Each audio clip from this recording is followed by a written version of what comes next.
روزے میں برکت کا یہ نبوی نسخہ ہے. گھر میں خیریت اور برکت کا نبوی نسخہ ہے. یہ 2-in-1 نسخہ ہے.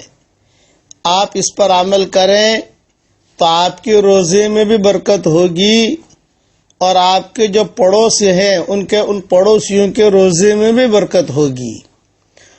آپ یہ عمل کریں تو آپ کے روزے میں برکت اور خیریت عافیت ہوگی اور جتنے بھی آپ کے پڑوسی ہیں دائیں بائیں آگے پیچھے اوپر نیچے ان کے روزے میں بھی برکت ہوگی. اب یہ دھیان سے سنیے. گھر میں داخل ہوتے وقت میں 4 عمل کرنے ہیں. یہ حدیث شریف میں آتا ہے. نمبر 1 سلام کرنا.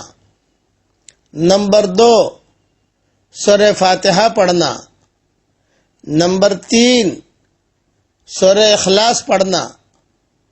نمبر 4 درود شریف پڑھنا. تو حضور صلی اللہ علیہ وسلم فرماتے ہیں جو بھی یہ کام کرے گا اپنے گھر میں داخل ہوتے وقت میں تو اللہ اس کے روزی میں بہت برکت دے گا. اس کے گھر سے فقر و فاقہ کو اللہ تعالی دور کرے گا اور اس کے پڑوسیوں تک بھی اس کا اثر جائے گا. یعنی اس کے پڑوسیوں کے گھروں سے بھی فقر و فاقہ دور ہو جائے گا. یہ بہت بڑی سعادت مندی کی چیز ہے. یہ نبوی نسخہ ہے. اچھا، اس کے اندر ایک بات کی میں وضاحت کر دوں کہ کبھی ترتیب میں آگے پیچھے ہو جائے.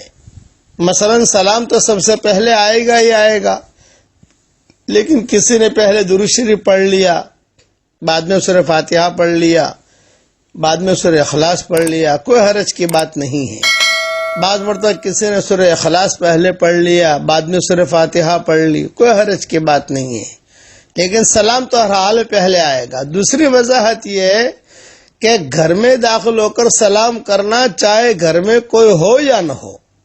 آفس میں جا کر سلام کرنا، چاہے وہاں کوئی ہو یا نہ ہو. گوڈاؤن میں جا کر سلام کرنا، چاہے وہاں کوئی ہو یا نہ ہو.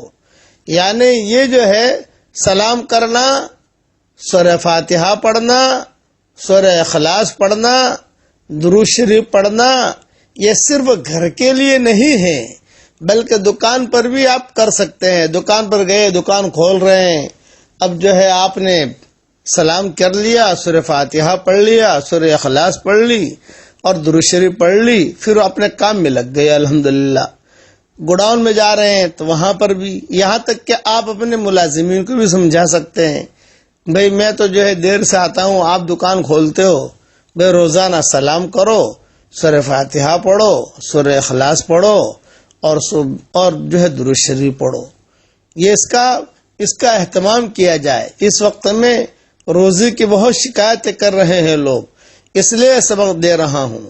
اب اس کا حوالہ سن لیجئے کہ یہ جو میں نے بیان کیا ہے اس کا حوالہ ہے در منصور سورہ اخلاص کی تفسیر میں صفحہ نمبر 677 پر یہ روایت موجود ہے اور حسن حسین میں بھی موجود ہے. میں نے دونوں روایتوں کو ایک ساتھ جمع کر دیا ہے. پہلے اپنے بیانوں میں سورہ فاتحہ میں نہیں کہتا تھا، لیکن کل مجھے یہ حدیث سورہ فاتحہ کی بھی ملی ہے جو در منصور میں ہے.